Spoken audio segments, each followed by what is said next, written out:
I just saw the little button saying recording is in progress.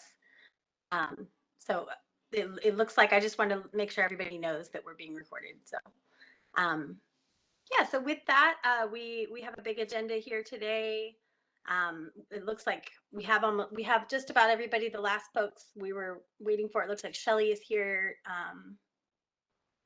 I don't see. Oh, Brad is here. Brad's joined as well, so we're looking good. I think we've got everybody.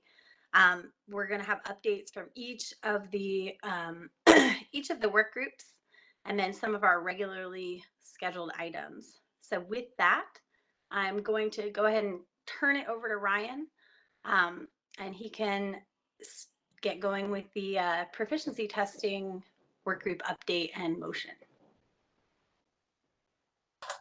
All right, thank you. Let's see. Looks like I have the ball, so give me a second to share my screen. Okie dokie. All right. Move my, oh boy, how do I move this? We can see it now, Ryan. Yep. Oh no, I was trying to move my my WebEx panel off of the middle of that screen. So okay. So good morning, everyone. Hope we're all doing well. The PT work group has met twice since our last steering committee meeting, first on July 30th and again on August 11th. We led off the July 30th meeting discussing the licensing and traceability issues raised for the trials raised by LCB about the trial study that we discussed at our last steering committee meeting. Like I did in the last steering committee meeting the day before, I laid out the pros and cons of moving forward to the group. Although discouraged, the group is going to push forward with these limitations. That being said, there is some serious concerns for many members of the work group that we might be going through all of these efforts, and then the necessary changes for this to work in the permanent model are not made.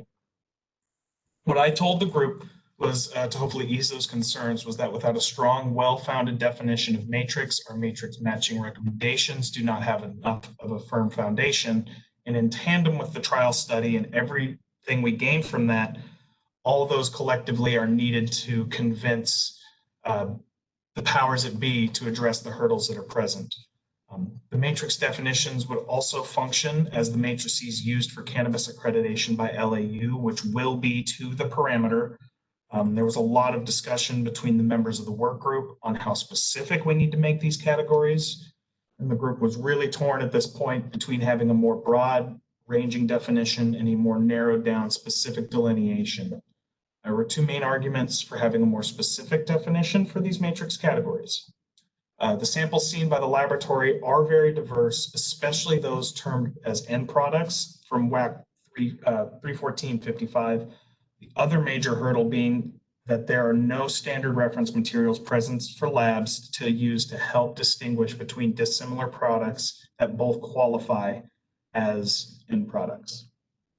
The largest support for having a more broad definition would be making the definitions more flexible to accommodate these novel products and also making a PT available in all the broad matrices. And like I mentioned, the group was pretty split on this topic at this point. So what we decided to do was to table this discussion until the next meeting, and I asked the group to come up with pros and cons to having a more specific definition of the term matrix so we could discuss this and hopefully come to a clear consensus at our next meeting. Much of the remainder of the meeting was spent discussing the current environmental model that LAU has, primarily the concept of accreditation to the parameter and what changes might need to be made to items such as the procedural manual, pertinent accreditation WACs, et cetera, to absorb cannabis accreditation. When LAU is to take on cannabis accreditation, the model must not have significant changes unless they are backed up by sound science and quality lab practices. And that more or less wrapped up the first meeting. At our next meeting, we led off with a little bit of an update on the IAA between ecology and WSDA, which at the time was in the final stages and should be complete in the near future, which is good. The other item that came up is since between the two meetings, the NIST, the National Institute of Standards and Technology, is registering participants for what they're terming the CannaQuap. This project is to help develop standard reference materials for the cannabis industry. Currently in phase 1, this is an optional program where labs analyze and report a provided hemp sample for up to 17 cannabinoids and then report it back to NIST. This is free to the participating labs minus shipping and handling costs of the material, and would be a great opportunity to help move this industry forward, not only in Washington, but also nationally. The lack of SRMs has been an item discussed both off the record, of members of the work groups, task force, and even those inside agencies that aren't on the task force, and is critical to moving the industry forward. The remainder of the meeting was focused on really drilling down what these matrix definitions were going to be. We went into pros and cons of having a more specific definition, each member of the group discussing their pros and cons, and they came up with since our last meeting. And some pros and cons, of course, came up that overlapped with a lot of people, so it wasn't like we had 5 different ones from every single person, but we did have some things that were unique. And after deliberation of the presented pros and cons, the group put together a comprehensive list that the group could agree with. And after looking at that list, the group agreed that a more broad definition for these accreditation/PT matrices was appropriate. The group thought a starting point for these broad categories could come by combining both the pesticide work group, commodity groups, and existing delineations in both the cannabis and environmental models. This presents us with the matrices or accreditation categories we will be presenting in the motion of flower, which is specified as cannabis species plant material, not altered or extracted. Intermediate products, which are cannabis concentrate or cannabis infused products that must be or are not intended to be converted further to an end product. Excuse me, are intended to be converted. And then end products are refined cannabis products that must not or are not intended to receive further processing prior to retail sale. However, to provide some context as to why this motion is important and what accreditation to the parameter really means, I wanted to give some context to that conversation and show a few visuals to help aid that for those of us who might not know what that means yet. So, having defined accreditation categories allows PTs to prove that a lab is capable of reporting their data to the parameter, therefore capable of reporting all the types of cannabis products seen in the market. Don't worry about the delineation of the environmental matrices or the definition of the environmental matrices yet, the parameter. I'll address that in coming slides. But if a lab is required to run a single PT for an entire field of testing, or under ecology's terminology, we would call this a method, are we really capturing if a lab is proficient in the entire field of testing for that method? For example, if they run a PT for THC that is in a solvent, is that really proof that they can extract and analyze THC from marijuana flower? Where I'm standing, that's an incredible amount of risk for both the data user and accreditation body to take on. Having these definitions would allow labs to avoid wasting time and resources gaining accreditation in products they choose not to analyze for business purposes. Members of the work group have explicitly stated that they elect not to accept certain types of products because they are not worth the effort. LAU's current matrix definition, and this is directly from the procedural manual, of the substance from which a sample is collected, such as groundwater, ambient water, wastewater, air, solid, semi-solid such as tissue, biological tissue that is, or chemical compounds such as oil. The work group had a long discussion about why we shouldn't dive down into further to what we have and created more matrices, especially when it comes to end products. Group thought further delineation of end products would create the problem of too many products without a matrix matched PT. We discussed the idea of allowing labs to rotate through the available PTs for end products to try and capture the entire scope of products that could fall into this category. Now, this does create the appearance of redundancy on their scope of accreditation, but there's a very important reason for that. Here's an example taken directly from LAU's online accreditation database. As you can see, it is possible for a lab to be accredited for the same analyte in either the same or different analytical methods, but for that they need to be accredited individually for the different matrices. Although this seems redundant, this is necessary for a lab to prove to the data users that they can meet the individual regulatory requirements of these parameters. In the case of solid and chemical materials and non-potable water we have here, there's a different method that is required in order to correctly report this same analyte, lead, that has been captured by and this is captured by the scope of accreditation. Now, for some context to the drinking water and non-potable, it is due to an LAU rule that allows labs that are accredited for a parameter in drinking water to also be accredited in non-potable water if the lab chooses, and that method is approved by Title 40, Chapter 1, Subchapter D, Part 136, Section 3 of the Code of Federal Regulations, which is what requires non-potable water methods for discharge permits. So, how does this relate to cannabis? I have a couple of hypothetical examples to help explain this. So here we have lab one. In the proposed model, they would be required to run 3 PTs, one in flower, one in intermediate product, one in end product, and this lab has validated their method in all 3. Now, they pass in flower, pass in intermediate, and then fail in end product. The LAU would accredit them in the 2 categories for which they're proficient. That way they could focus their attention on addressing the problem with end products. Under the current model, the lab could choose to do, if we're being honest, probably the easiest PT, which is a solvent-based PT. They pass and they're certified for the entire field.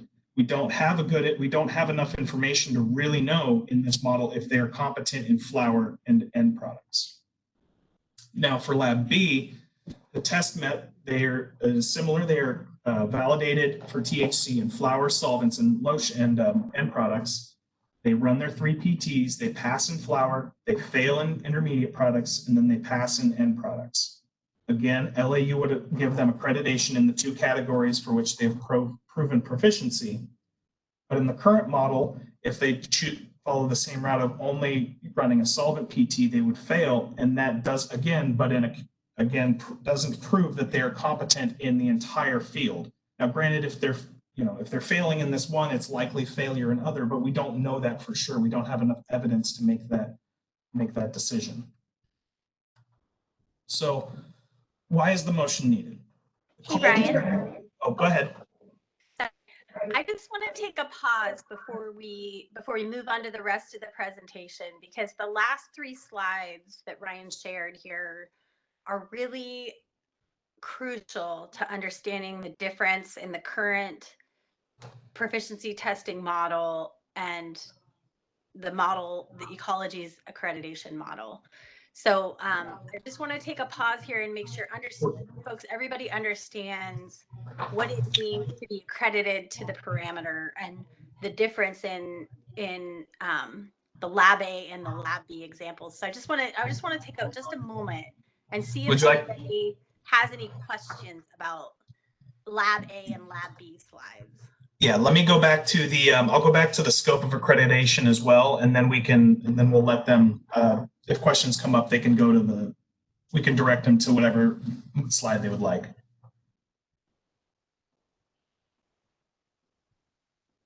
Does everyone have a full understanding of what this means to be accredited to the parameter and the lab A and lab B? Or does anyone have any confusion? Please ask if you do, because I initially, when Ryan first showed me this presentation, I said, wait, explain the difference in lab A and lab B again. So please, if you don't understand this, please ask questions right now. I was going to add, this is Caroline. I was going to ask you to show the A and B again too, because I mean, the only difference I saw was that one failed in end product versus one failing in intermediate. I wasn't sure if there was a difference other than where they failed. So yeah, if you would go over that one more time, that would be cool. Okay, so good. Yeah, for the give me 1 second here. Okay, so for lab A, in lab A, they failed the end product material in the proposed model. So they would be accredited in 2 of the 3 matrices. And this is assuming in the current model that they only do the 1 PT they're required, and they do it in solvent where they pass. So in the current model, they've only done 1, they pass, they are certified for the entire field of testing, where if they had been in this proposed model, they would have known that they had failed in end products and would be able to focus their attention on correcting that error, where that error is not known or might not be known in the current model unless the lab elects to do that. And then in lab B, it's a similar situation for the proposed model where they only fail once, but this time it's in the solvent. where under the proposed model, they would still be accredited for the two other categories. But in the current model, if they only chose to do that solvent PT, they would not be accredited for potency at all. That's something and that's kind of the point we're trying to drive home, is having to the parameter allows us to get more information on how proficient the lab is across the entire scope of cannabis products that they analyze. Ryan, is this then sort of, so you have the analyte here being THC, does this mean we could fail individual analytes? Because currently the way I understand it, it's you're accredited to an assay or a method, say cannabinoid panel, and you need to pass, I think, 80% of them, and then you're good for all of them. Is this different on an analyte basis? So for organic, are you speaking in just the environmental model in whole, or what this proposed would be? I guess the proposed version. So the proposed we would follow a similar 80% rule, where for these methods that have multiple analytes, a PT passing and failing a PT comes down to passing the 80% rule. Unfortunately, for a list of 4, that does mean you would likely have to pass all 4 of them. But it's, for larger lists such as pesticides where there's 60, you got a little bit of wiggle room with one caveat of making sure that it's not the same analyte you're failing over and over and over again. Mm-hmm. Where if that's the case, you would remain by LAU, you would remain accredited for the entire method. However, your accreditation for that analyte you failed in consecutive trials would be denied, and corrective action would be needed. Mm-hmm. And then this model, assuming that we decide on these 3 matrices, it would essentially be 3 times as many PTs then, because we would have to do 1 for every matrix. Correct. For every assay. Correct. That is crucial for LAU to be able to confirm that labs are competent in the entire scope of the cannabis market. Mm-hmm. Cannabis products. Mm-hmm. That's a lot of that's a lot of cost. It's already a lot of money to run 2 sets of PTs a year, and now it's 3 times that much is a lot. Yeah.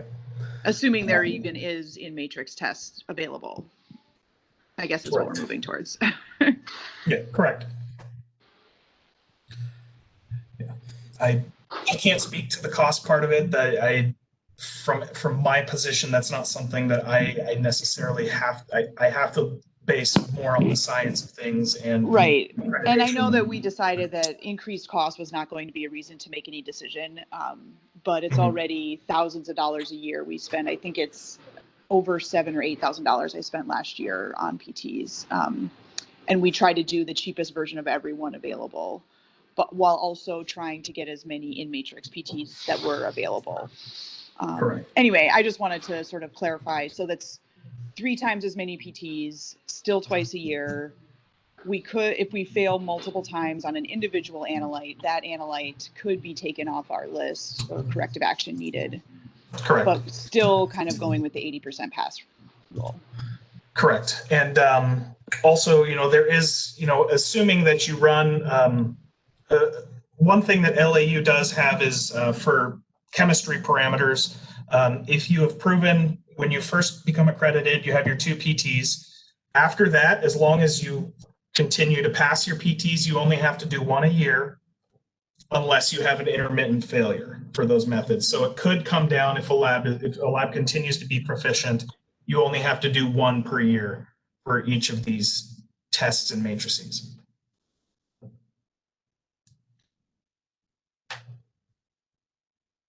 In this proposal, has there been a discussion with any of the PT providers that they are able to provide PTs in this manner for flower, solvents, or matrices, recognizing that this is still not in the marijuana matrix?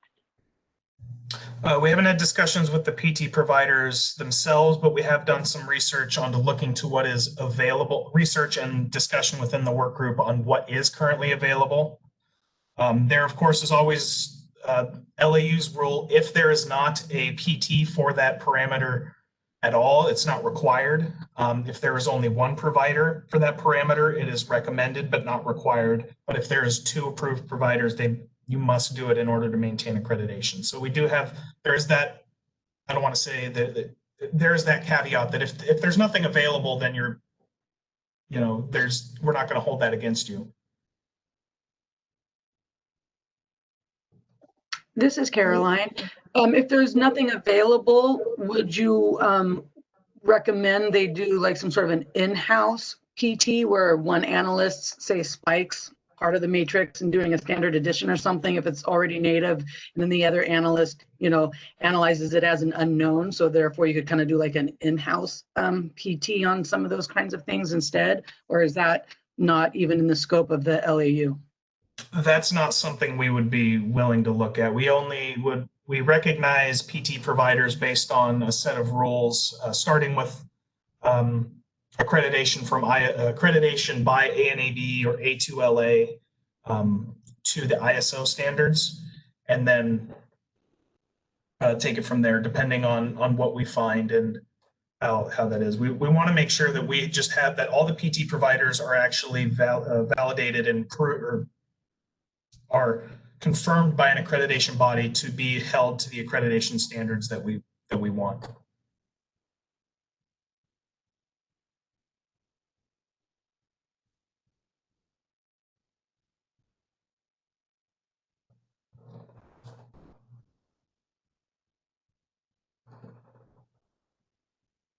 Right.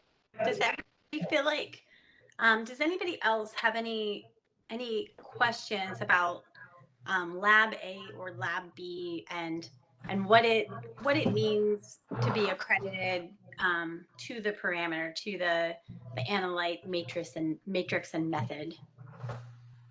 Shelley has a question in the chat regarding a definition of parameter. Oh, good. Could you go back to slide 5, Ryan? Actually, I'm going to have a definition in the next slide. Oh, perfect. So, as long as everyone's okay with Lab A, Lab B, and then the little snip above that, I'll go ahead and move on. Before you do that, Ryan, I just want to. This is Annette. I just want to make sure that we're all clear on this, and if we are going to apply, so we have 2 agencies with the same terms and potentially different definitions. So we have accreditation and we have certification.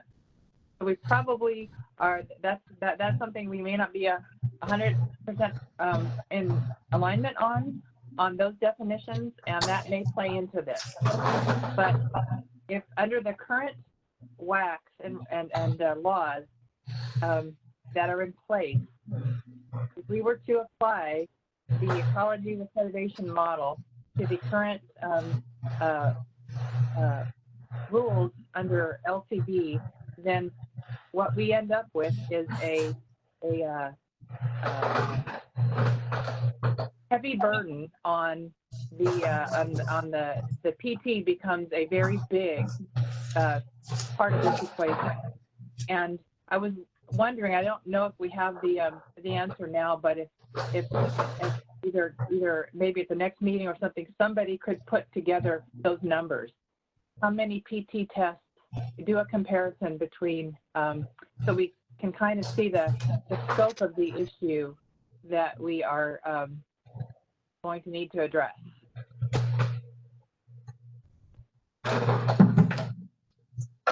So if we're doing, I mean, in terms of that a layperson can understand.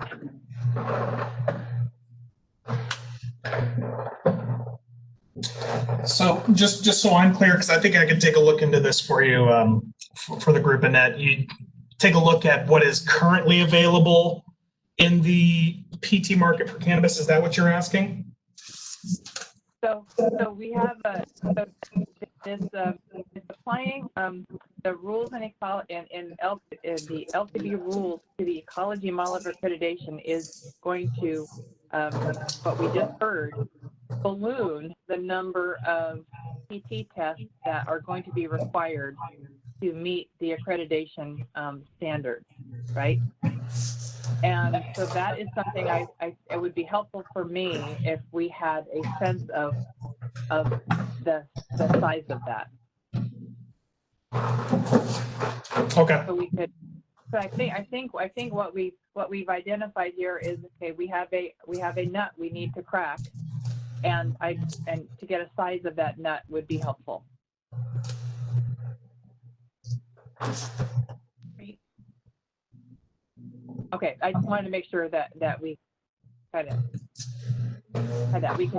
You can move on from my perspective. Okay.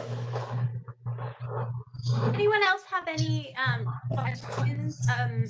Anything to clear up? We're going to get into the definition of parameter in a minute, which is really key understanding this, I think. But looking at, you know, Lab A and Lab B, does anyone else have any questions about that? Oh, Nick is commenting in the chat. Let me read that to everybody. So he says, here's what I find strange about this. With the pesticide committee, we spent several meetings discussing whether or not flower was actually 3 different matrices, high THC, CBD, and high both. We settled on 1 matrix for flower, but we acknowledge that intermediates come in many forms, and then infused products even more so. So I'm a little confused with this agreement about flower being 1 or more matrices, but we're in agreement that intermediate and infused products are just 1 matrix type. Yeah, I think I can address that, Jess. That was mentioned by the group in some context, and similar to how we've defined end products. We believed that this was going to provide us with the ability to have an in-matrix PT for that, although it might not be a perfect representation of all the commodity groups that the pesticide work group delineated, this would still give some understanding to the accreditation body and the data user after that as to a lab's competency in them. Yes, it's not a perfect model, but this was the best we thought of without getting excessively burdensome with PTs. We're having to run 7 or 8 per, minimum per year, or 1 per commodity group per year. I hope that answers the question. That was the general consensus in the work group. Yeah, let's wait a second and see if Nick has any follow-up. Oh, is someone else adding in? Is that Sarah? Oh. Nick says, okay. So Ryan, that's a difference there's a difference in the definition of commodity group versus the matrix. Matrix. Yep. Correct. There is some similarities, but it's not going to be a perfect match.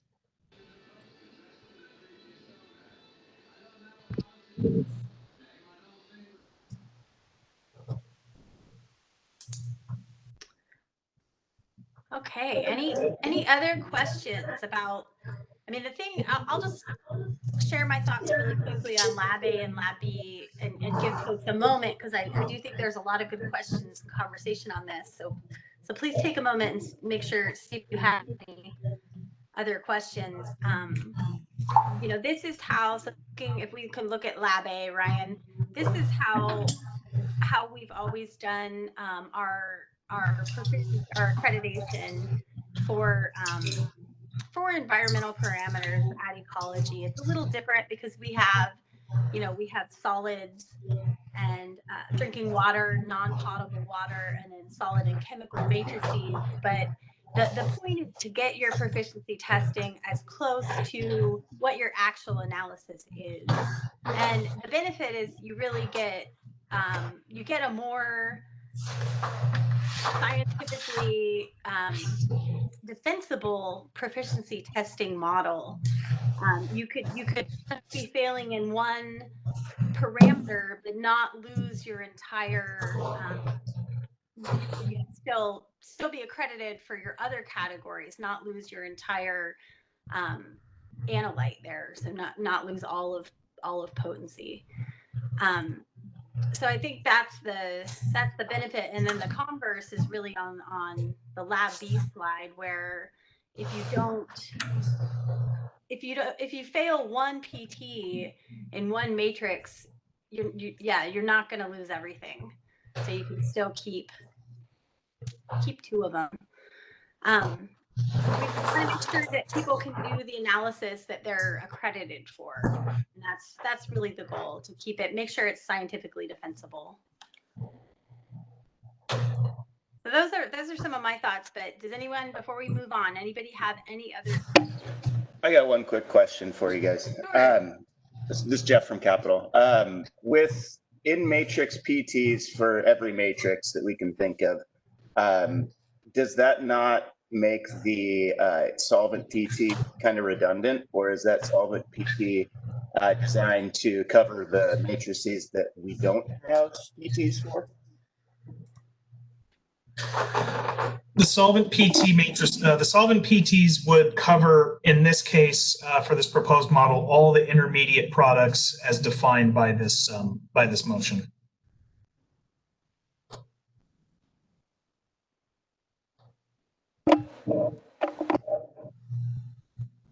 Okay, that makes sense. Thank you.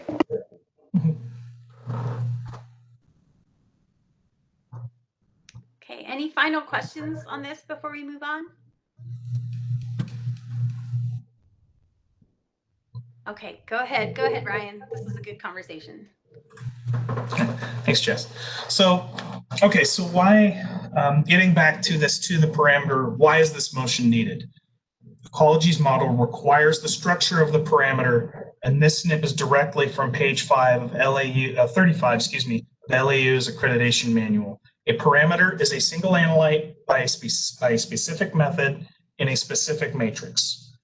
This concept is needed to prove for a lab to prove it can actually analyze and report an analyte or list of analytes in dissimilar materials or products. Similar to how solid and chemical materials includes a wide variety of matrices ranging from topsoil to sediment, biological tissue, consumer products, end products, and to a lesser extent, intermediate products would also have a pretty diverse set of products that fit into this category. However, having the accreditation categories defined as such for cannabis should allow for in-matrix PTs to be available for all the categories and required tests. If Ecology does not accredit cannabis labs to the parameter, we're going to get 500 or so of the environmental labs we currently accredit contacting us, asking why the cannabis labs are getting an easier pathway to accreditation. This would destroy the integrity of our environmental accreditation model, and is why we were chosen to take over the cannabis accreditation. All the staff, all the manuals, databases, accreditation software, fee structure, and remaining infrastructure is tailored to this concept of accreditation to the parameter. Currently, cannabis labs are only accredited to, as LAU would define it, the method only, which is not sufficient for a lab to prove its competency across the entire scope of cannabis products. This motion would establish the matrices labs would be required to analyze PTs in and be accredited by LAU. We feel, based on how labs are handling these samples, this delineation is needed for labs to truly prove competence in the entire scope of cannabis products. This would not eliminate required fields of testing, but would require labs to be accredited for the same field of testing, again, as LAU would call them methods, in multiple matrices defined by this motion. Again, this would allow labs to avoid wasting time and resources gaining accreditation in products they choose not to analyze. This could allow labs the flexibility to only become accredited in matrices that are worth their time and effort. Yes, at the end of the day, many of the labs are going to be running more PTs than they currently do. However, this will provide both LAU and the data user, which eventually will be the client, but is currently LCB, more information to make the best decision whether a lab is capable of providing legally defensible data and should be licensed and accredited. At the end of the day, that is the sole product a lab produces, is a data report that should be legally defensible, and therefore their accreditation must also be legally defensible.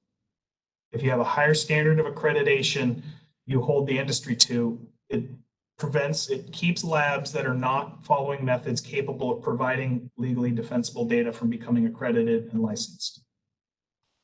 So that's kind of the end of that's the end I've got. If you don't mind, Anastasia taking the ball from me and putting the motion up for us to continue the discussion.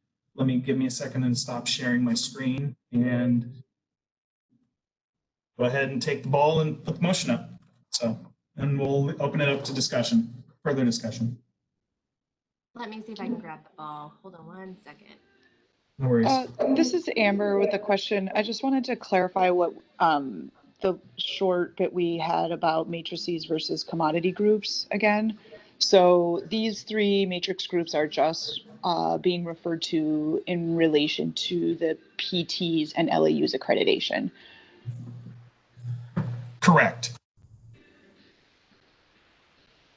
And then could you remind me and maybe the rest of the group what those commodity groups that we had decided on were for, and those are how, that's for pesticide testing. Commodity groups exist for pesticide testing situations.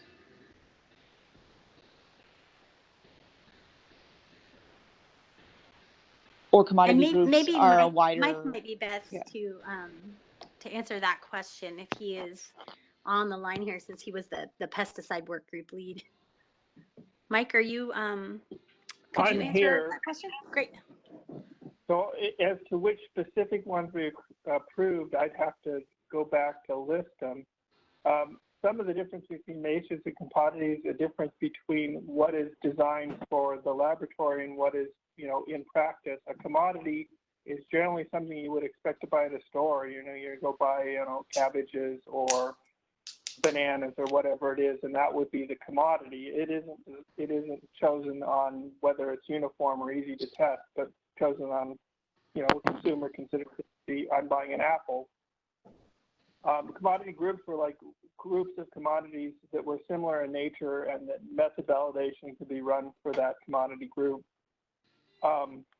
Whether or not the PT would be against the commodity group, or oftentimes PTs aren't available for even commodity groups. So the PT provider might provide oranges, but your commodity is, grapefruit or something else. So you'd have to have a PT sample for the method and for the analyte, but it wouldn't exactly overlap with the commodity group. In pesticides, there are, what are you going to need at the store? You go to the store every day. It seems like there's a new commodity and a new product that's being offered. So, sort of what is available as the PT sample. In your matrix grouping, you'd have to do something in the pesticide model. The client is making some of these determinations of what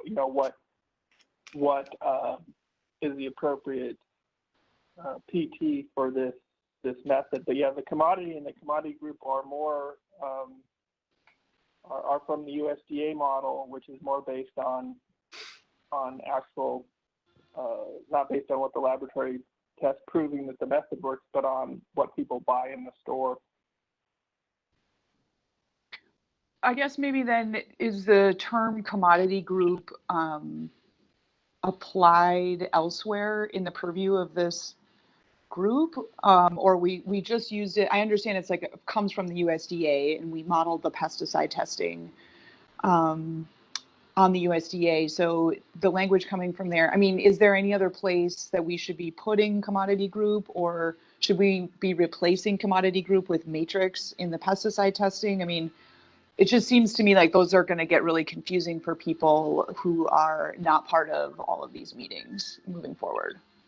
So one of the things to recognize is that we want you to have people do proficiency testing. It's very valuable to do. We don't want to make it so prescriptive so that, oh, well, there isn't a proficiency test for this particular matrix content, for cannabis flower, but there is one for hemp, but we're not going to do it because we only can do the ones that are exactly perfect for what we're doing. You want to consider maybe the matrices is a slightly broader group of things, that the method might be able to demonstrate our capacity by running that matrix.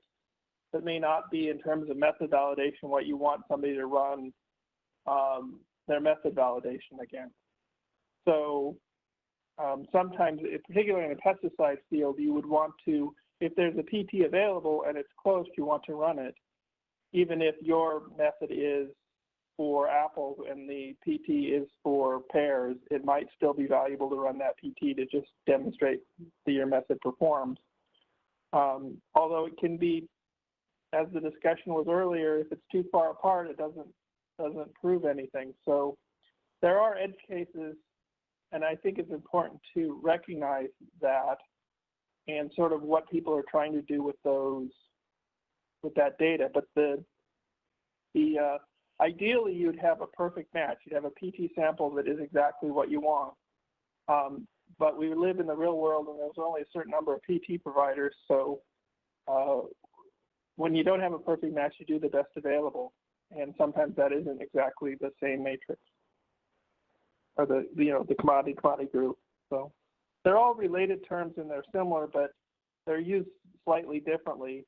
And I think ecology sort of has summarized what they're trying to use matrix for, and that meaning is slightly different than commodity group, which is more for method validation and for real world what people consider commodities to be. Yeah, this is Ryan here. To follow up with that, Amber, I do have in front of me all the approved commodity groups by the pesticide work group. So it designated cannabis flower as the commodity group for flower, and as well as the individual commodity. That was the motion adopted on, I believe, December 16th.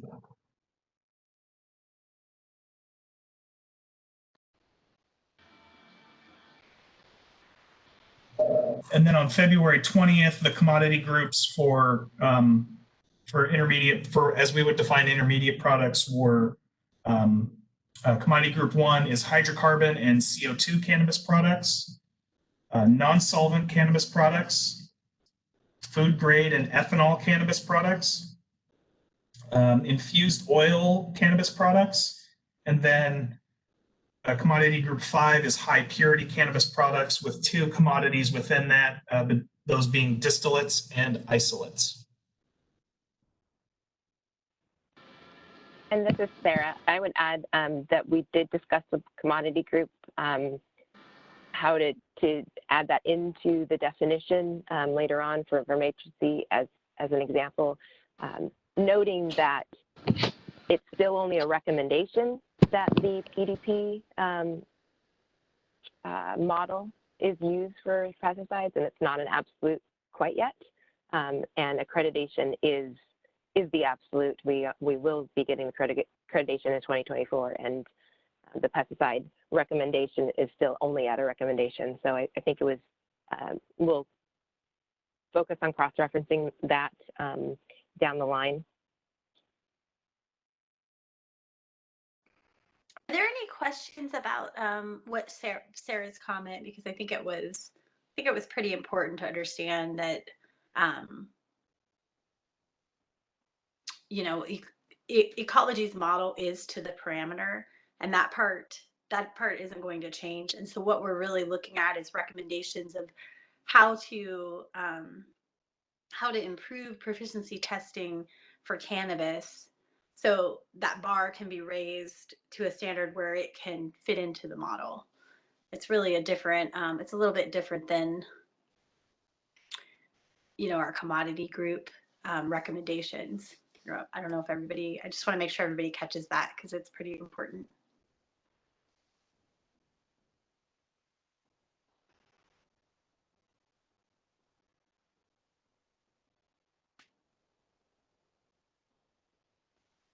Right. Any other questions before we move on to the actual motion?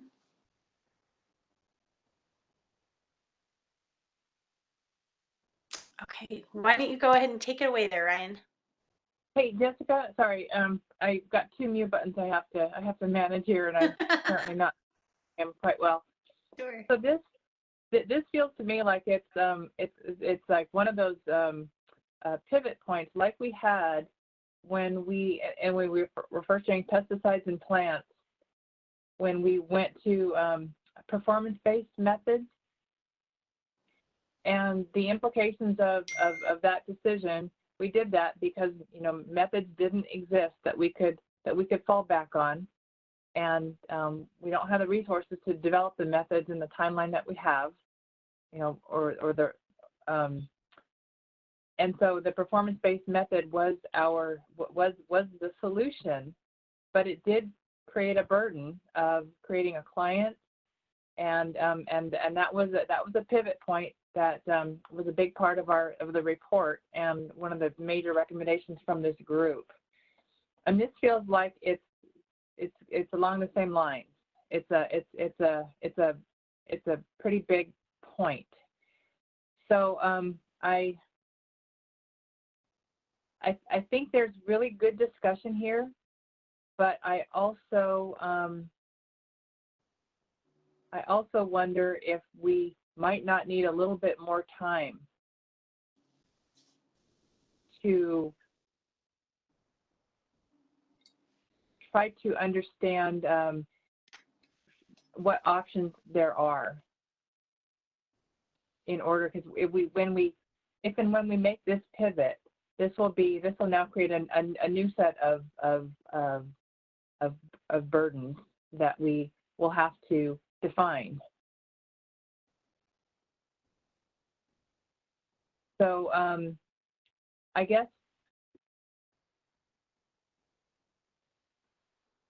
I really appreciate the work that the work group did, and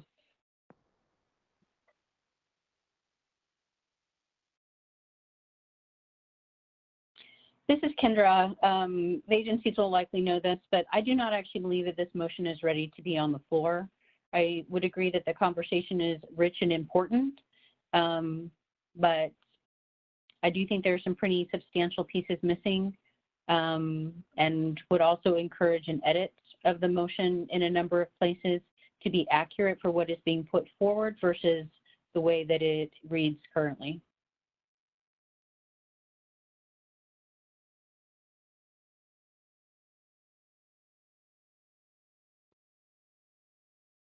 Well, maybe we could, so one idea is maybe Ryan could go ahead and sort of walk us through this.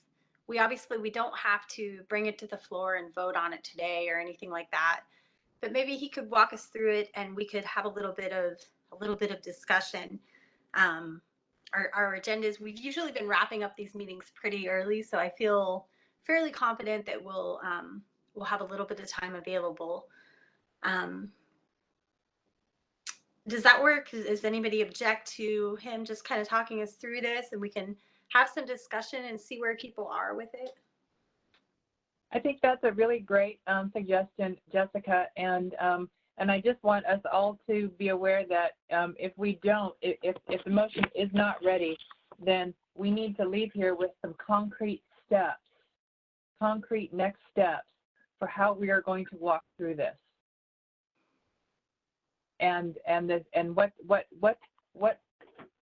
what kind of assistance does the steering committee need to provide the work group to help them then move that forward? So we don't end up just having a bring us a rock exercise. We don't want that. So we want to provide some clear next steps if this is not ready. So just keep that in mind as we walk through this. Be thinking about what those next steps are. Okay. So Ryan, do you want to go ahead and just walk us through the motion? Yeah, so what this motion, like I said in earlier, what this would do is it would establish the categories that ecology LAU would be accrediting labs to. This is what would be shown on the scopes of accreditation. And similar to that example I showed in my presentation from Mel, where if you have one analyte, it will have to show up in all the in all the matrices that you wish to become accredited to. The work group believed that for these, that the matrices as we've defined them, that flower is just any cannabis species plant material, not altered, not extracted, just flower, just raw biological product. The intermediate products would be your things such as your isolates, your distillates, your infused butters, your um, other oils and concentrates, with the end products being your edibles, your topicals, whatever other products that aren't in the other two categories that you can think of. I understand this is a really broad definition, especially for end products. But the point is here is we want to make sure that there is at least some in matrix PT available to represent this grouping. The pros we have to this is this is very similar to the ecology model, and it would not create, as I said, an excessive amount of PTs where you're running dozens of them.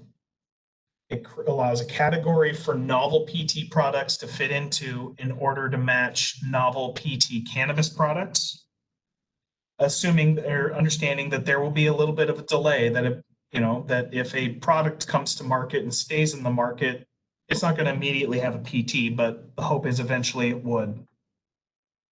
The major drawbacks we looked at is there are some types of end products and to a lesser extent intermediate products that won't have an exact PT match. And without any, or in the near future where we have limited standard reference materials available, differences between dissimilar items within within the same category as shown above wouldn't be captured. Like I said, this is a really critical part to the ecology model for it to work. For us to accredit to the parameter, we have to know what the matrices are. And the matrices don't need to be an exact match of commodities. I think if we tried to do that, we'd have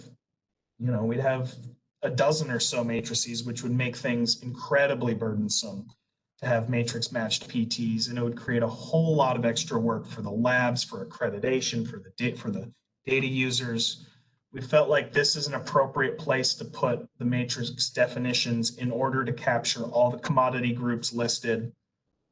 and commodity groups listed.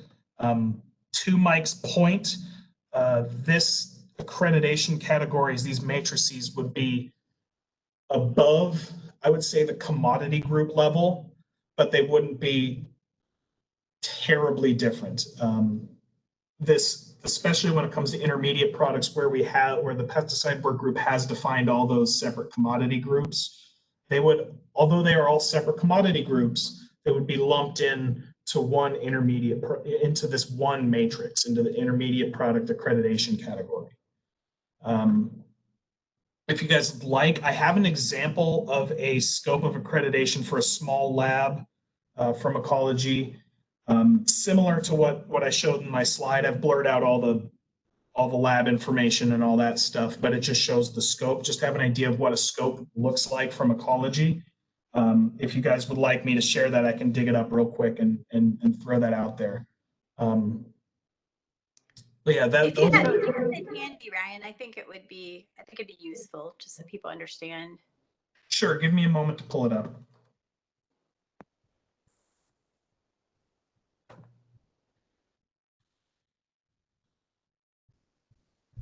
So let me ask a question. This is Annette.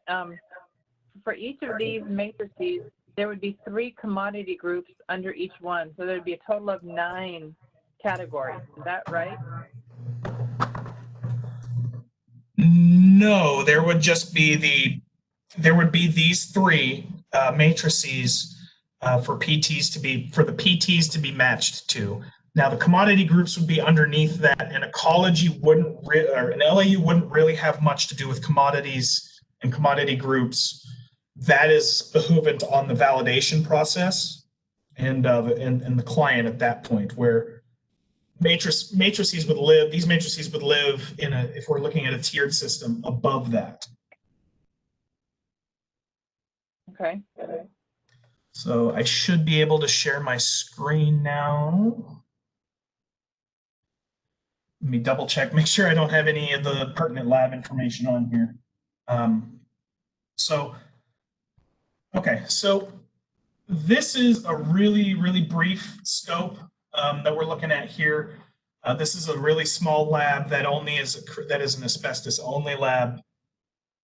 However, because they do asbestos in more than one matrix, more than one method is required. There are, like, for an example, a huge lab like Mel or even bigger, their scope could be dozens of pages long to list all the different parameters.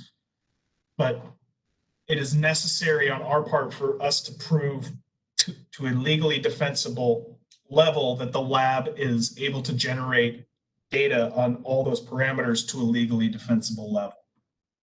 So this is like I said, this is a very, very, very tiny little scope, but this is very similar to what others would look like. They would just be bigger and have all the other parameters that are accredited to.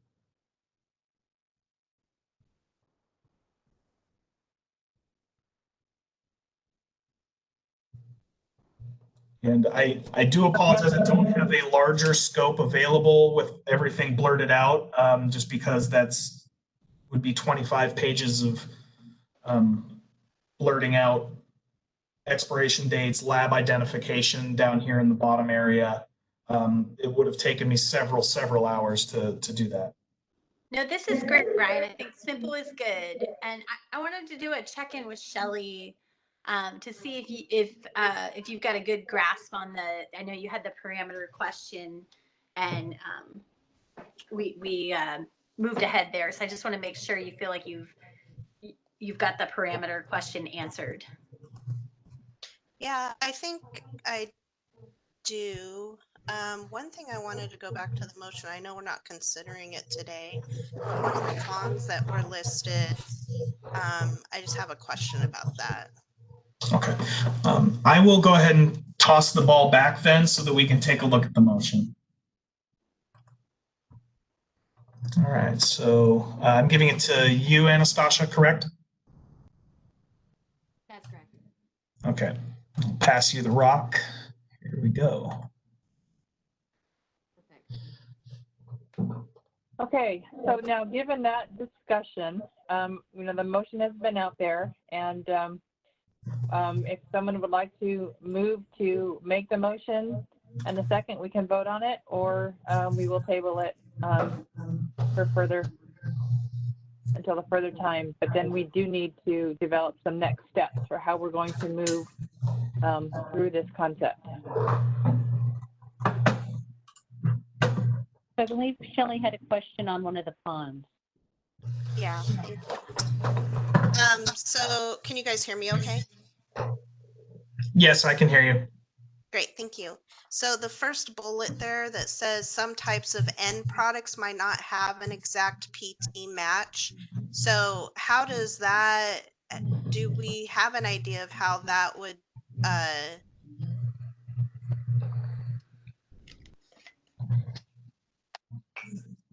move forward then for testing, considering all of the different types of end products that are out there and have not been created yet?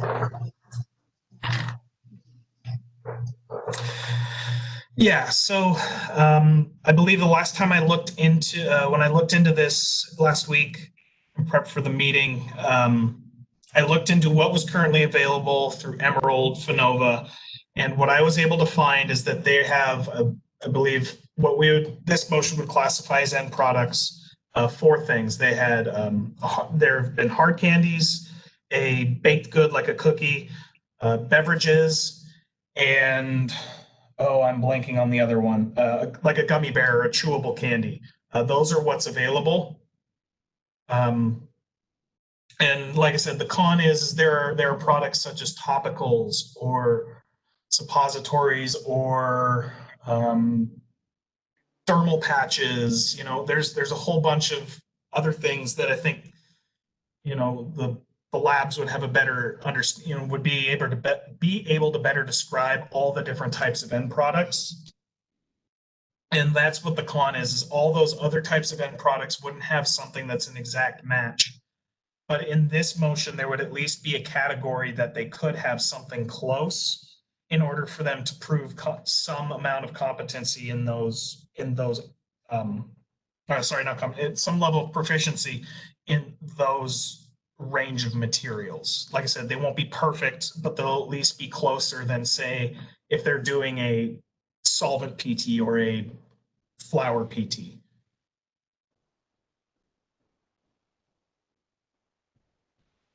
Does that answer your question, Shelley? Yeah, thank you. Yeah. Okay. Mm-hmm. So I tend to kind of lean towards Kendra's thought that maybe this isn't ready to move forward as a motion for voting, and that maybe we should table it to kind of tweak some of the language and think some of these things out a little bit. But definitely a great conversation.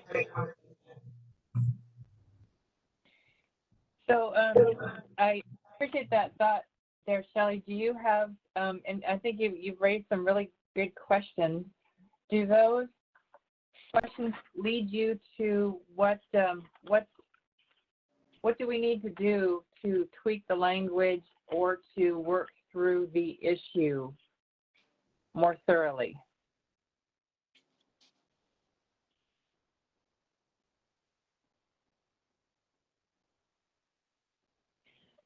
I would offer that this is Kendra. There are at least three things that one, whoever has the assignment for it, to put together in writing.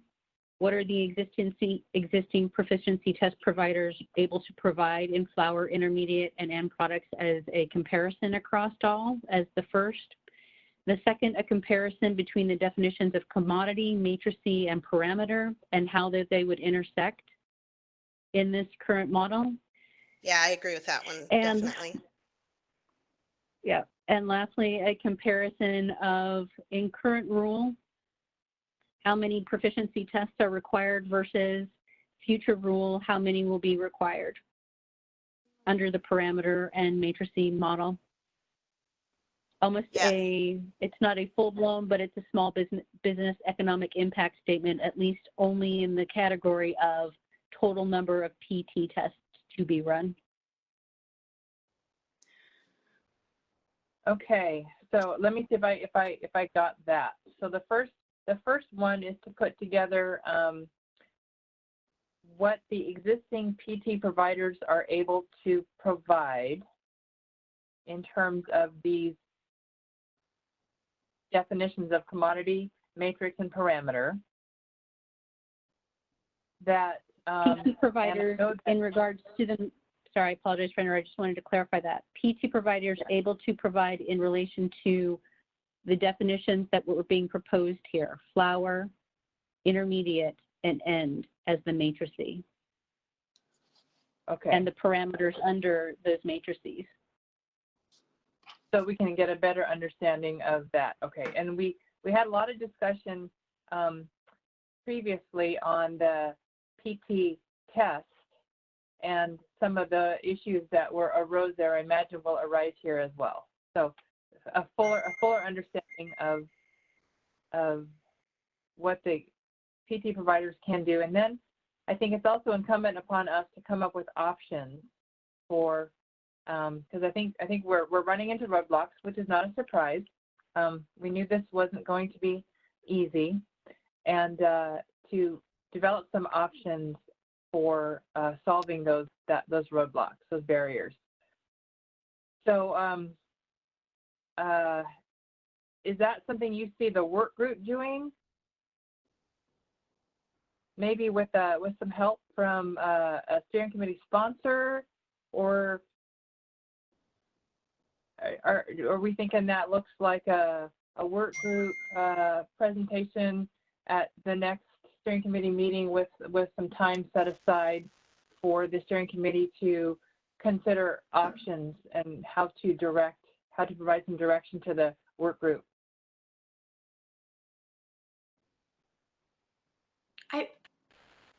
I think that was a question for Kendra, but it seems like we could, the work group, I could volunteer as a steering committee sponsor. I think the work group could put those things together fairly easily. Okay. But I want to take a moment and just kind of remind everybody that when, I think we did have a motion to say during the pesticides that we would, get proficiency tests in matrix when possible. And that's, I don't think that's something we have right now in Washington. So we have always been focused on setting this program up for the best available science and making recommendations for the best available science, even if those things don't currently exist as we're looking for today. So I think, I don't think it's a bad thing for us to recommend that here's the proposed model, here's how we're going to do this to the parameter with these categories. And then, as Ryan talked about earlier, the way that accreditation is set up, if there isn't a proficiency test available, we're still okay. The lab, they're not required if they're not available. So it's just trying to get what is available, I think is the bigger thing. Okay. I'm just trying to, just a thought on that for everyone. And then the second one. Yeah. Go ahead. Oh, I was just going to say, the second one, I think that's something that, Ryan and Mike in talking, because we do see that there's some confusion between the commodity groups and matrix. And that's something that we're working on is better, clearly defining so that it's easy to understand, kind of like Amber talked about. Yep. If we're asking questions, what are the labs that aren't here in the steering committee discussions or in the work group discussions? What kind of questions are they asking? So I'd like to add to that also definitions of accreditation versus certification, because I think that when I was looking at the wax, the LCB wax, they are, in one of them, it seemed like they were different. And I think in the LAUs, they're used interchangeably, and that can cause some confusion. So I think getting some clarity there would be good. Great. Yes, we can. And then the third one. Okay, and then the third one, and then I'm sure we'll need some help from LCB to make sure that we, but we have representation on the work group, so that's good. And then the third one, I think, trying to understand what this means in terms of moving forward in terms of the burden. So yeah, under the current rules, and I know that one of the charges in the health bill was to recommend rule changes. So are there rule changes that can help with this? Might be one way to think about that and talk about that. So again, those are just recommendations. Rule changes are up to the agencies, but we might, I think we do need a little bit more discussion on this. So Anastasia, I think on the next steering committee, we'll want to have a good, healthy amount of time set aside to talk about this. Sounds great. We can make that happen. Okay, good. I think we have some next steps, and I think it's been some great discussion. And next, are we ready to move to the next agenda item then? Hearing no forward movement on motion. Sounds like we should go ahead and move to the next agenda item. Yeah, So can somebody bring that up? Or it is, let's see, the potency work group update. So we're only half an hour behind. All right. So Mike, if you're ready to go ahead and do that update, that would be great. Go ahead and jump in there. Okay. So my update is sort of bad news. Our last potency group, only one private lab member attended, and we really were unable to do anything productively without the private labs participating. So far, we have, of the 4 private labs that were agreed to participate in and were selected by the committee, one of them has attended every meeting. One of them has not attended a single meeting, and one of them missed 2 of 3 meetings, and one of them missed 1 of 3 meetings. So, and the attendance seems to be getting worse, with the last meeting only 1 private lab attending. So we weren't able to accomplish anything, and I think the group might consider replacing some of the people that haven't been attending the meetings so that we can have participation, or if that isn't the case, at least talking to or encouraging the people that have volunteered to attend the meeting so that we can be more productive. So Mike, on that, just so everyone else knows, there are attendance requirements in the charter for both work group and steering committee members, and I know everybody knows that, but just as a reminder, so when this started to occur, Anastasia went ahead and she sent the charter out to all the work group members, and just asked them to read it, and specifically called out the attendance requirements so that folks understand um, that we greatly appreciate their work, but it's just so important because, as you guys know from our last conversation, this stuff gets really deep and technical, um, and so we really need to have folks tracking and attending the meetings to be able to continue on the work group. So Anastasia has, I asked her to pull up, our most recent survey of folks that wanted to participate, and we will be taking a look at that and looking for additional work group members if needed, putting out another survey out to the public. So This is Amber. Can I ask a quick question? The steering committee doesn't, I'm not necessarily always aware of when these meetings occur. Can you share, Mike, which lab, or can you maybe just tell me if the person I'm sending is representing? If not, I'll have a chat with them. I don't know when these meetings occur, so I don't necessarily always get a chance to follow up. If you can't share like who's been attending, who's not, can you just tell me? I'm happy if you just share for Medicine Creek. So I say Medicine Creek has fully attended all of the meetings. They're the Great. lab that Okay, thank you. has not been absent to a single meeting, and we really appreciate that. We appreciate the people that attend. It's very valuable and very helpful, and it is sort of a burden to the people that do attend and then can't be productive because of others' absence of attendance. So it's critical that the public be involved in this and the private labs be involved in this. So we really do need their participation to make it work. It is a much simpler topic than pesticides, and much should be hopefully something we could accomplish, but without participation from the public, it's very challenging.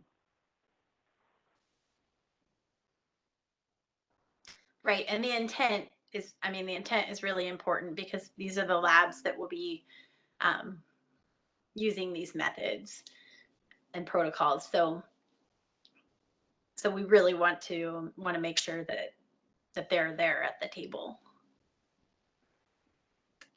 Okay, Mike, do you have anything else, any other updates that you wanted to share? No, I don't. Like I said, we weren't able to do anything We don't have any motions. We did have the motion from the meeting previously, but we did not conduct any constructive work in the last meeting, so I don't have anything. If I would like to know from the steering committee what the plan is, whether I should, whether people are going to be replaced or whether I should try and schedule another meeting with the current people. So that would be helpful. So the work group of members are appointed by the agencies, and the plan right now is we have pulled the previous survey, and we will be starting to look this coming week at replacing members or adding members, replacing members. So we will take a look, and then Anastasia has scheduled an agency meeting for, I don't know if it's actually scheduled yet, but we just talked yesterday about this, and she'll be scheduling an agency meeting in the next 2 weeks. So I would just hold off, Mike, on scheduling your next meeting, and we'll look at doing that. Does anyone have any questions before we move on to our next agenda topic, the heavy metals work group update?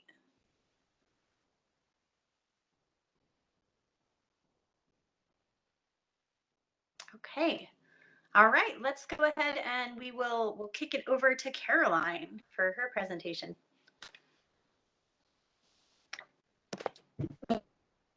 Thank you. It looks like I just got the ball, so I'm going to share my little update. So let me share my screen.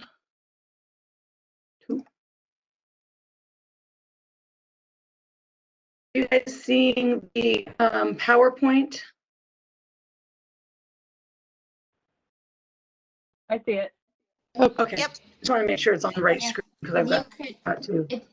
If you could expand, that way everybody can see it a little bit better. If I go.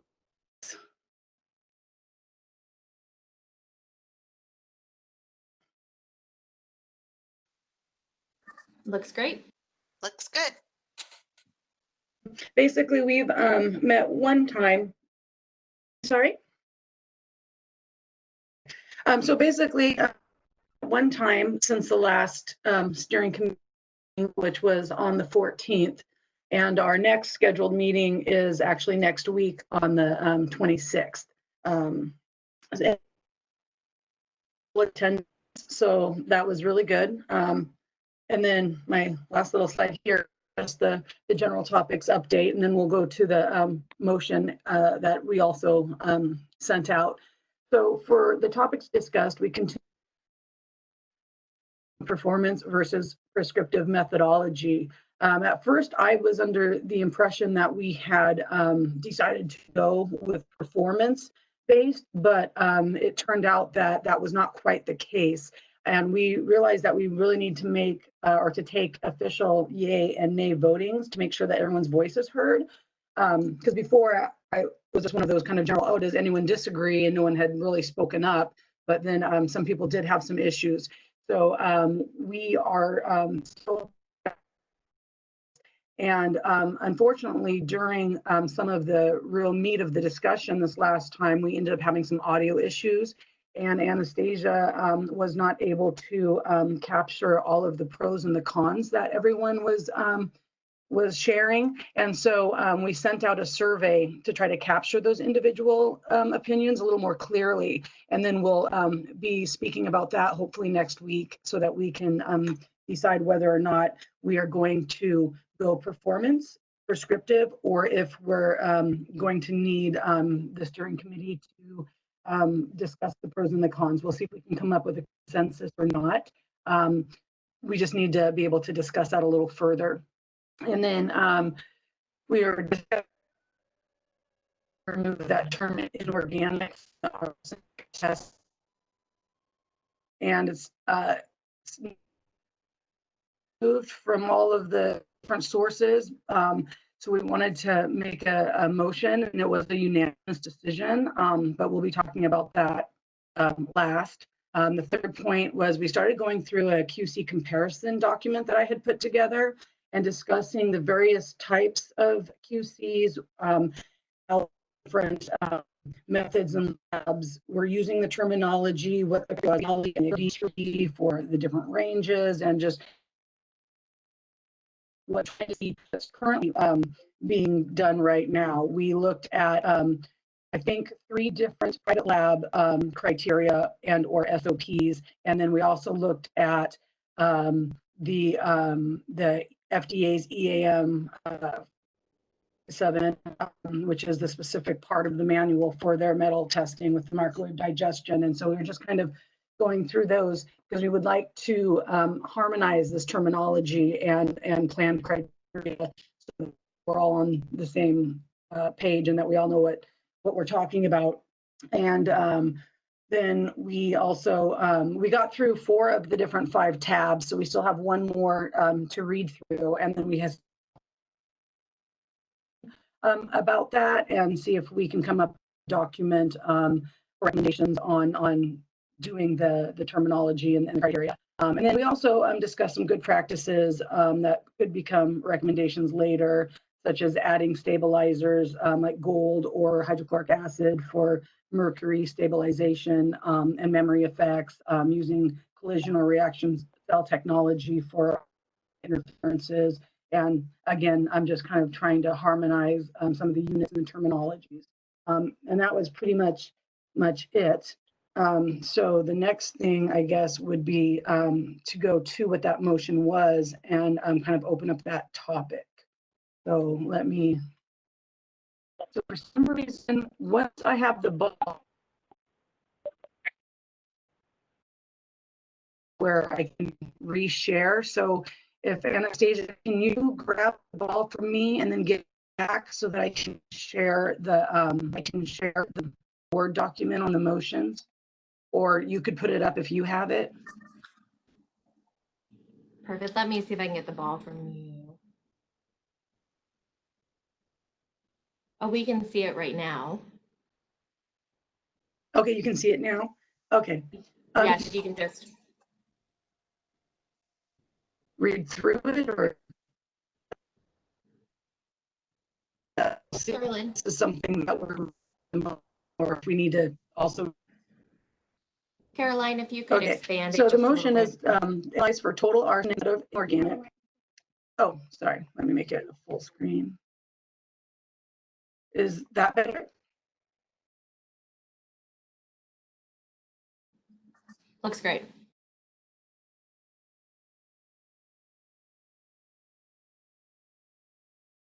Okay, so analyze for total arsenic instead of inorganic. This motion would require analysis for total arsenic only, so speciation would not be needed to measure inorganic arsenic specifically. Details. The Washington Liquor and State Cannabis Board has a rule submitted to remove the inorganic term from the requirements. This rule may still be active and not passed yet. However, the consensus is that it will. Also, the work group finds most labs are only testing total arsenic at this time anyway. We were not able to think of anyone who was actually performing speciation for inorganic versus organic arsenic species. The term inorganic is thought to be historical, left over from when the current verbiage was first taken from the pharmaceutical industry many years ago. And then for pros, we were saying that most, if not all, labs currently measuring for arsenic in cannabis have been analyzing for total arsenic only. This would not create any major changes in the workload or flow. This also means no specific adjustments would be needed at the reporting level to customers or proficiency testing programs to change from reporting total arsenic to inorganic only. Removing the term will save money, time, and product.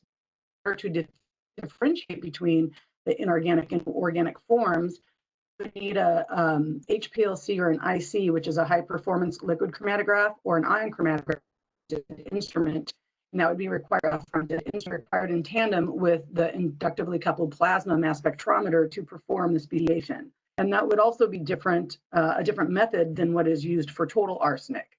And finally, most labs can measure all 4 analytes with one method prep and instrument run, also with the speciated arsenic. In order to, the labs would need more samples, as that would be more data separating the organic from the inorganic species of arsenic. So only And so that was pretty much the meat of it. And like I said, there is a motion already to move the word inorganic, but we just wanted to make sure that our voice was heard just in case there's a hiccup in that, just for like lab practices. Yeah, this is Kendra. We have actually, as LCB, already filed the CR 102. We are in a supplemental, but in the CR 102, the draft language that has already been filed, inorganic is removed, and that really is about the product standard. So the place that I think a motion around testing for total arsenic could be helpful is if the work group has a motion that they'd like to make about what is the method that people are using to test the total arsenic, but the rule will be finished well before this motion or the report that is connected with is finished. So I would offer, I think it sounds like it was a good conversation, but I don't know that we need to vote on the motion necessarily.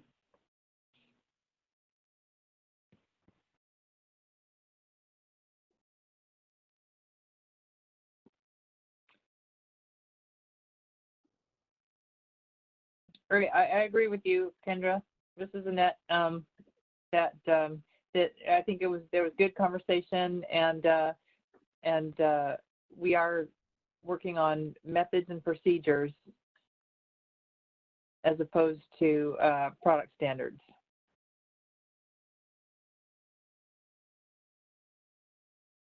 So we'll do the same thing. If there's any other thought people would like to offer, we can. No? Well, I did have a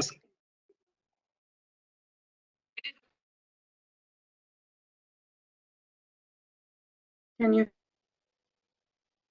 hear? You may want to turn off your video, Caroline. That may help with the buffering if you turn off the video.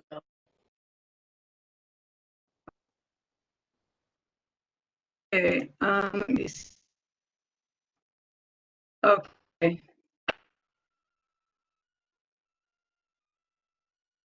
I need Anastasia to grab the ball because I don't have that main Anastasia grab the I don't mean display. So if you can grab the ball, I'll turn the video off and then we can put it back on the motion.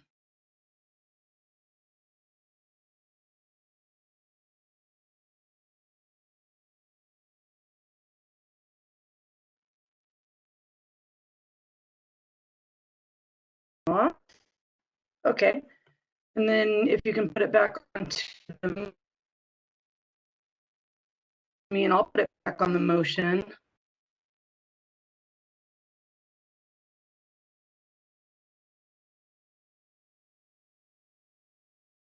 Can everybody see that? Looks good. I can see it.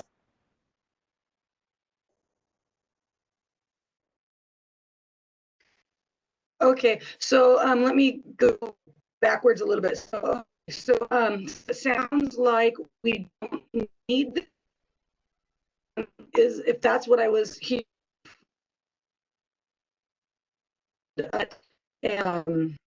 And Kendra, so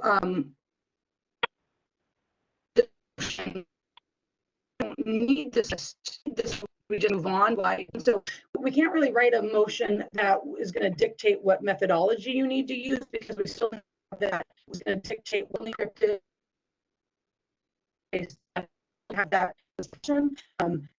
We haven't had a solution to that, and in order to would have to do what you heard we had to for total arsenic. So it might just actually have that discussion based or whether we go prescriptive and the way sure that arsenic is in the lingo. If it ends up being prescriptive, and we're going to say total arsenic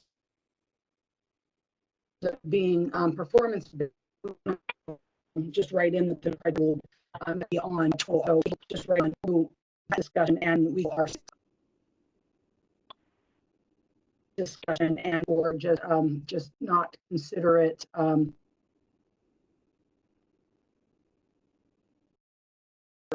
We should be. I just need what you want me to do with it. That sounds right spot on, Caroline. I think we would just withdraw the motion. I mean, unless someone feels strongly that this is something to move forward with, and we expect there to be some learning and evolution in this process.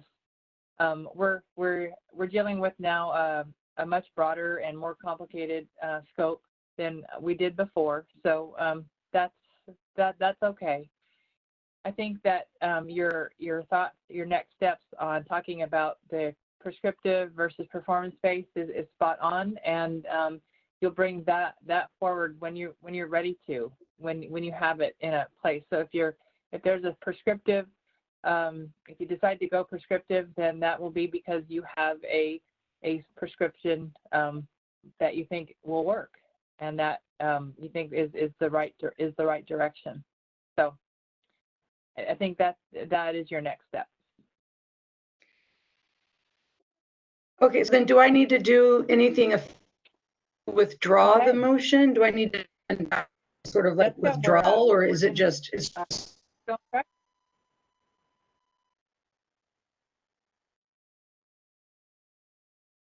You don't need to do anything officially.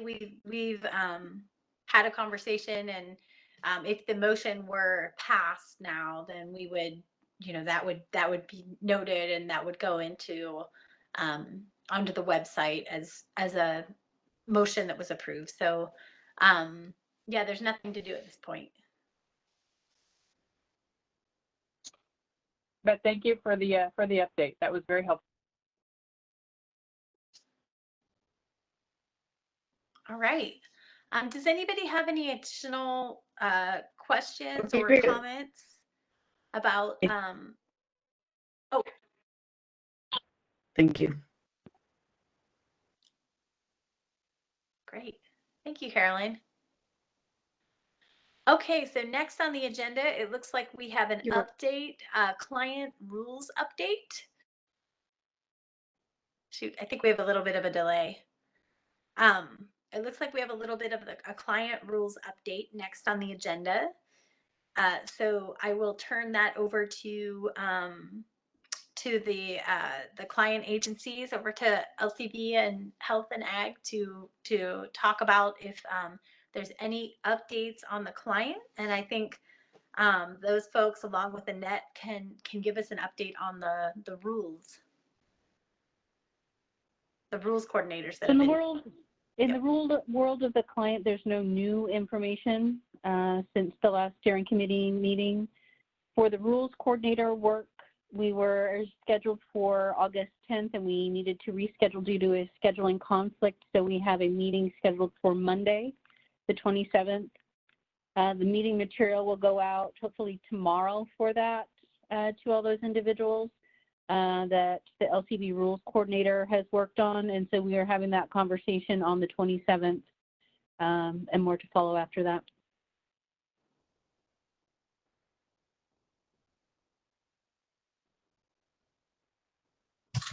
Kendra, is that the 27th of September or this month? This is Ryan, by the way. Edit 24th. Apologize. That would be Monday the 24th. August. Okay. Thank you.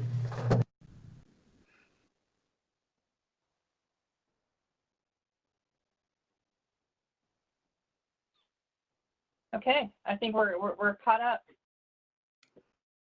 We're back on schedule. You want to bring us home? Bring us home there, Jessica? Sure. All right. Next on our agenda is our public feedback session. So I will turn it over to Anastasia and Tara Lynn if we have anyone there from the public that would like to ask what or provide any feedback. Please feel free to do that. Sure. If we have any feedback, if you could raise your hand. I will look for that and unmute you. And if your hand raising doesn't work, if you want to send me a chat as the host, give it a minute.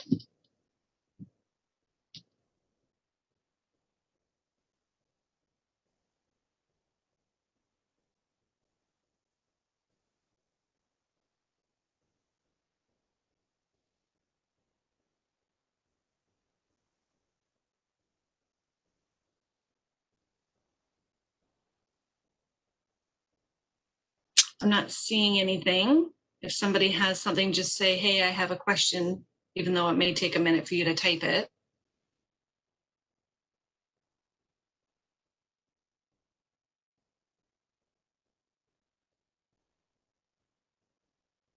Okay. I'm not seeing anything, Jess.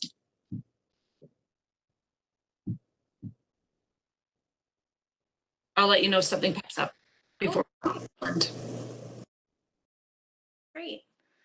Okay.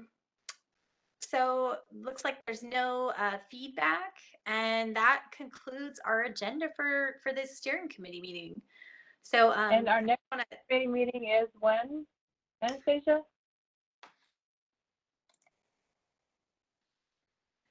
I'm pulling up my calendar here and trying to find it.